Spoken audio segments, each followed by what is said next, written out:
Alrighty, welcome to this video on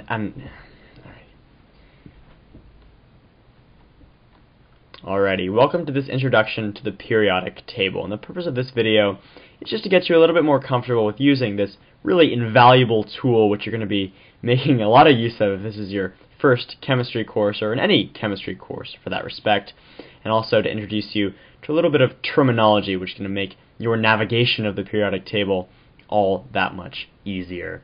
And I guess the first thing to tell you, if you haven't figured it out already, is that this is the periodic table. This is the periodic table. If you've never seen it before, well, there it is. And a bit of terminology. First of all, these vertical columns, the elements which are contained within these vertical columns are said to lie within the same group. So vertical columns are called groups, and generally the elements in these vertical columns have similar chemical properties, and we'll explain that in a little bit. But these horizontal rows, in contrast to the vertical columns, are called periods, hence periodic table. And as you can see, we increase the atomic number of the element in the periodic table as we move from left to right across a period. So that's what these numbers on top stand for. Here we go 1, 2, 3, 4, 5, 6, 7, 8, 9, 10, etc., etc. And again, the atomic number is just the number of protons in that atom's nucleus. And when we're looking at what kinds of elements lie on the periodic table, there are really two distinctions that need to be made. First of all, almost all of the elements contained here, almost all of the elements on the left-hand side, in fact, all the elements on the left-hand side with the exception of hydrogen, are metals. What are metals? Well, first let's write out here, metals. Metals, a good example of a metal is copper. And copper is quite indicative of some of the properties metals contain or metals retain in general. So copper is very lustrous. It's one of my favorite words. Lustrous. It's very shiny and it tarnishes easily. That's a characteristic of many metals. It's also very malleable. You can beat it into a bunch of different things. If you want to make a nice sword, you could probably wouldn't use copper. You might use bronze. You could even make a nice expensive silver sword, but metals can generally be hammered into a bunch of different shapes. They're also very ductile. What does ductile mean? Well, they can be wound into wire very easily. If you're not aware already, copper is probably the main element used in wiring, in electrical wiring. It's probably the main source of wiring in your home. And another reason it's used in wiring, and other metals are used in wiring, is because all metals are good conductors of both heat and electricity. And maybe we'll explore that at the atomic level in another video, but it's essentially because the electrons in metals are very loosely bound to their atoms. In this piece of copper, there's just a sea of electrons which can easily be transferred from side to side as a result of an electric field. So both heat and electricity travel very easily through metals.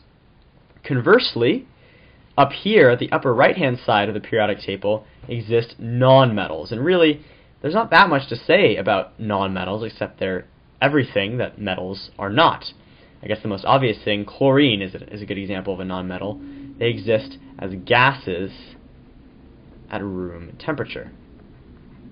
At room temperature. And this is probably worth mentioning about metals. Most metals are solid at room temperature. Solid at room temperature.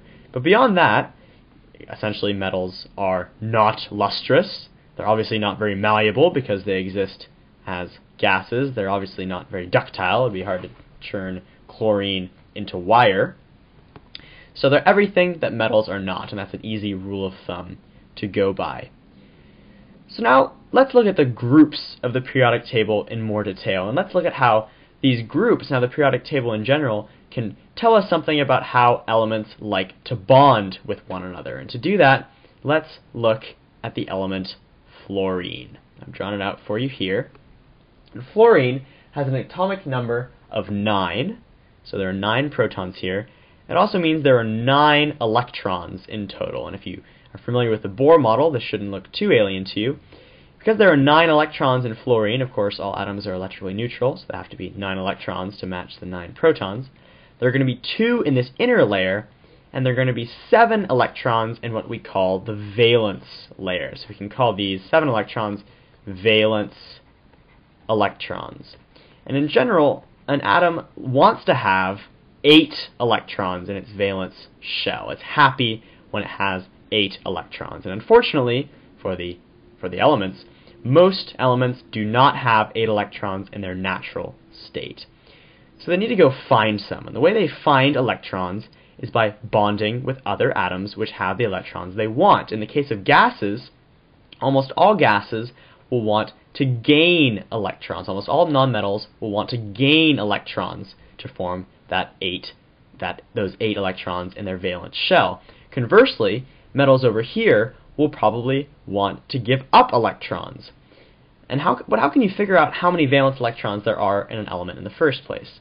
Well, let's write some numbers here. Let's label these groups 1, 2, skip these transition metals, 1, 2, 3, 4, 5, 6, 7, 8. So these are groups 1 through 8 on the periodic table, and what's really convenient about these numbers is they actually correspond to the number of valence electrons within the elements within the group below the number. So here, these elements here are known as the noble gases in this group, and they already have 8 electrons. They're happy. They are extremely inert, which means they don't bond with anything else, and they're perfectly happy to exist in nature in their elemental state. On the other hand, these elements, known as the halogens, of which fluorine is 1, have 7 valence electrons, which means they really just want one more to be happy. And where do they find one more? Well, we look up here, we look at the group with a 1 above it, which happens to be this group over here, the alkali metals. And so the halogens will oftentimes bond to alkali metals. The alkali metal gives up its 1 electron, so it's happy. It has a complete lower shell of 2. This is an exception to our octet rule. So most of the time, atoms want to have 8 electrons in their valence shell unless you're lithium, which means you want to get rid of 1 electron, because then you're going to have a nice happy layer of 2, and that's unique to hydrogen, helium, and lithium. But almost all other alkali metals are going to give up electrons to get rid of that outer valence shell and have a nice complete valence shell of 8 underneath that 1 valence electron which they gave up. That's a little confusing, but we'll look at that in future videos. So halogens often bond to alkali metals. In the case of sodium gives up its 1 electron to chlorine to form sodium chloride, a common table salt. And in fact, whenever a halogen bonds with an alkali metal, the resulting compound is called a salt. Similarly, group 6 likes to bond with group 2, the alkaline earth metals, etc., etc. And this is an easy rule of thumb to figure out, number 1, how many valence electrons an atom has. So we can easily tell something like, I don't know, silicon has 4 valence electrons, beryllium has 2 valence electrons, etc., etc. But we can also use the information contained within the periodic table to figure out, well, which atoms are these elements likely to bond with based on valence electron configurations. So if that was confusing to you, rewind, take a step back, but the basic rule of thumb, as we looked at fluorine, elements want to have 8 valence electrons in their outer shell, and they'll bond with other elements to get those 8 valence electrons. And finally, before we end this video, actually I just wanted to tell you one more thing. These elements in the middle, we haven't really talked about these. These are called the transition metals. And we'll study these later, but the transition metals have slightly different properties. They can give up 1 to 3 of their electrons. They can give up more sometimes, depending on what they're bonding with. They really don't follow the same rule of thumb as groups 1 through 8. So they have kind of quirky properties. And these are the lanthanide series, and actinide series. And we won't talk about those much. They're kind of man-made elements which don't appear in nature. But how do you actually read the numbers on the periodic table? Well, let's just take a representative sample here. This is what hydrogen looks like on the periodic table. And let's just break down what each of these 3 things on the rectangle of hydrogen in the periodic table are. This number, of course, is the atomic number. Atomic number, so there's the number of protons in the atom's nucleus. This number, at first, looks kind of strange, but it's actually the mass number. But it's not the simple mass number, it's not the simple protons plus neutrons, which we looked at in an earlier video. It's actually the average of all of the different mass numbers of all of the different isotopes of each individual element. And so there does exist, so hydrogen usually is just a proton. That's a regular hydrogen atom, with an electron, of course. But sometimes hydrogen can have a neutron. So it's going to have a mass number of 2. And really rarely, hydrogen is going to have two neutrons, which is going to give it a mass number of 3. But we can use this mass number to figure out what's the most common isotope. Which number is this closest to? Which whole number is this closest to? And so this 1.00797 is really close to 1. So we can say the most common isotope has a mass number of 1. Mass number of 1. So it's just the one proton.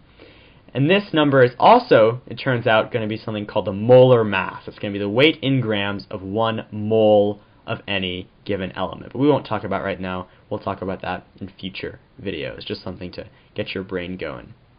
And something else to get your brain going, why don't we do one quick question for you before you head off to help get this information into your long-term memory. I want you to use the periodic table to tell me how many protons, what's the atomic number of magnesium, how many valence electrons does it have, and which group is it likely to bond with? Which group is magnesium likely to bond with? So pause this video, answer that question, and I'll see you in a few minutes. Alrighty, welcome back. Well, this question wasn't terribly difficult, but I was in a good mood.